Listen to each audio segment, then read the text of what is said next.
We still have aerial flood warnings in effect this morning for our extreme southwest Missouri counties from Monette back to Anderson. While they're still cleaning up from the weekend's flash flooding, this warning goes through 9:30. Please avoid any standing water that's still there.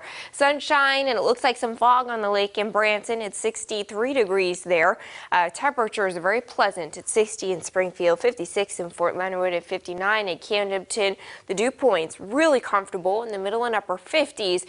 Which is down here in the muggy meter. It feels pretty nice. A little bit stickier though as we head through the afternoon as that heat and humidity comes back. Looking at mostly sunny skies today at the pool. Temperatures back in the middle and upper 80s. 88 for a high. Hot and sticky. A couple of storms possible tonight. If we get the storms to even be there to begin with, one or two could have some quarter-size hail or 60-mile-per-hour winds. So 88 today, mostly sunny and pretty hot and quiet. Futurecast does not like this storm chance on the overnight, but it is there. By tomorrow, an isolated storm is possible, and then we'll keep things pretty hot. We're looking at a pretty summery pattern through the work week with temperatures up near 90. Some isolated storms possible, but most of us stay dry. Lauren. We have breaking news to bring you. The Missouri State Highway Patrol has issued an endangered person advisory for two teenagers from Hollister. Ashley Dean and Janet White have both been missing since yesterday afternoon. Dean is 14 years old and 5'8". She was last seen wearing a maroon sweatshirt and jeans. White is 16 years old and is also 5'8" and was last seen wearing an olive-colored shirt. Authorities say the two went missing from a foster care home and could be with their mother, who does not have custody over the two. If you know their whereabouts, you should contact police. Following up now on a story from yesterday, rescue teams in Monette are still looking for a woman who got swept away along with her home by floodwaters.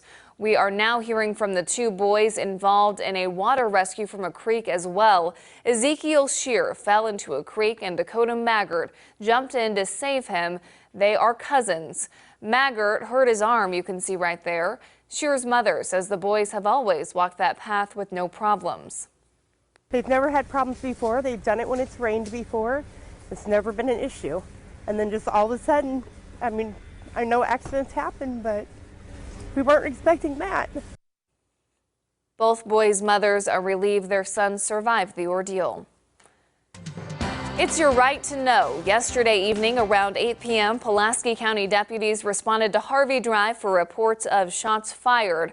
A person of interest has been taken into custody. The victim who was shot has been treated for injuries, but authorities believe this was an isolated incident. A new lawsuit could halt the spread of video game gambling systems in Missouri. The Platte County prosecutor has sued a gambling machine provider for installing illegal machines into convenience stores. The prosecutor calls the machines betting devices, but the gaming company, Integrity Gaming, says the machines aren't betting devices because the outcome is predetermined. The issue will be considered in court later this year. A Romanian nationalist pleaded guilty after being arrested for her role in a scheme to skim information from credit and debit cards at ATMs right here in Springfield. Central Bank of the Ozarks told police about suspicious activity in October of 2018, and a skimming device was found on an ATM. A few weeks later, suspects at 4 Southern Bank locations were found withdrawing money with multiple cards. The suspect returned to one of the bank branches and was arrested. Police then discovered she had hundreds of dollars in cash and almost 50 cards.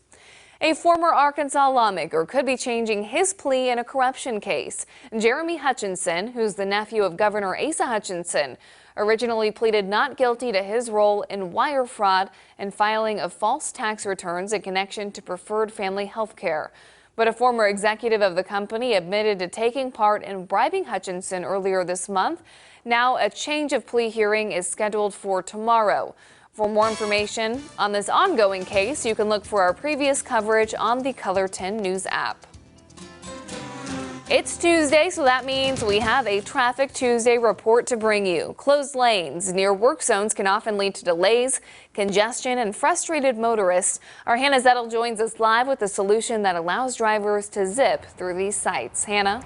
Lauren, good morning. As we near the 7 o'clock hour, you can see behind me that 65 is definitely picking up speed here. People are out on the road making their way to work. And because 65 is one of the more high traffic roadways in our area, MoDOT's frequently making improvements, and sometimes that means lane closures or temporary lane closures. That is when the zipper merge comes into play. That is a method that MoDOT urges motorists to use when making their way off of a lane that's about to close and onto the open roadways. I did sit down with someone from MoDOT to learn exactly what the zipper merge is. The purpose of the zipper merge is really to move as much traffic through our work zones in a safe manner as possible. You're driving down the highway in the left lane and making pretty good time when suddenly a lane closed ahead sign appears, slowing traffic down. Immediately, you check for an opening in the right lane and merge another mile or so before the lanes end.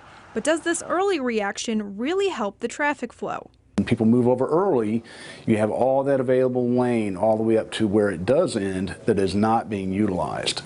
Bruce Pettis is an incident management coordinator for MoDOT and says during times of heavy traffic, it's best to wait it out and zipper merge instead. Interstate 44, Route 65, any of these high volume routes where we are trying to merge into a single lane or reduce a lane on one of those high volume routes, it does work. To zipper merge, stay in the lane set to close until you reach its end. Then merge into the open lane where those motorists should allow you in, creating the zipper pattern. But the key thing here also is that the motorist in the right-hand lane that is open needs to allow the vehicles to take turns and merge into that lane and make it more efficient. Pettis mentioning some of the benefits to the zipper merge. That does include keeping the driver safe and even more importantly, keeping the MoDOT workers on the road safe. It'll get you where you need to be faster. But the thing to remember about the zipper merge is that everyone has to play their part in order for it to work. So the people in the open lane, make sure you allow the people who need to get in your lane the time to do so. If you do have a question for a future Traffic Tuesday, let me know on my Facebook or Twitter. But for now, reporting in Springfield, Hannah Zettel, Ozarks First. Hannah reporting live. Thank you for that tip. Moving on to some more local news. Today, beginning at 1 p.m. at City Utilities Solar Farm, the Sierra Club hosts a bus tour of organizations in Springfield who are leading the way in clean and renewable energy. That event helps promote Ready for 100, a national movement encouraging leaders to embrace communities powered by 100% clean, renewable energy. Springfield leads Missouri with nearly 40% of energy coming from renewable sources. The tour includes stops at Sun Solar, Ozarks Food Harvest, and a Tesla supercharging station in town.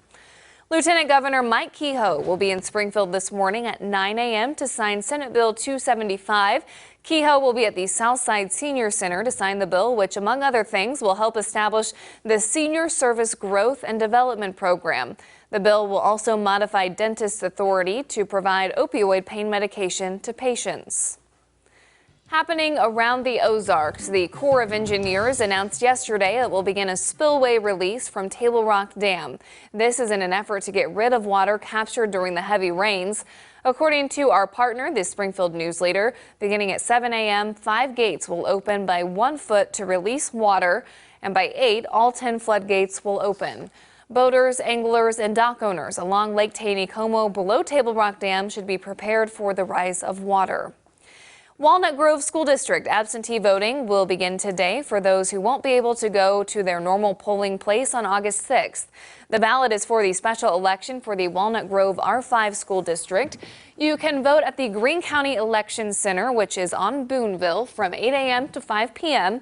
The absentee ballots must be completed before July 24th. Let's also take a look at what's coming up after daybreak.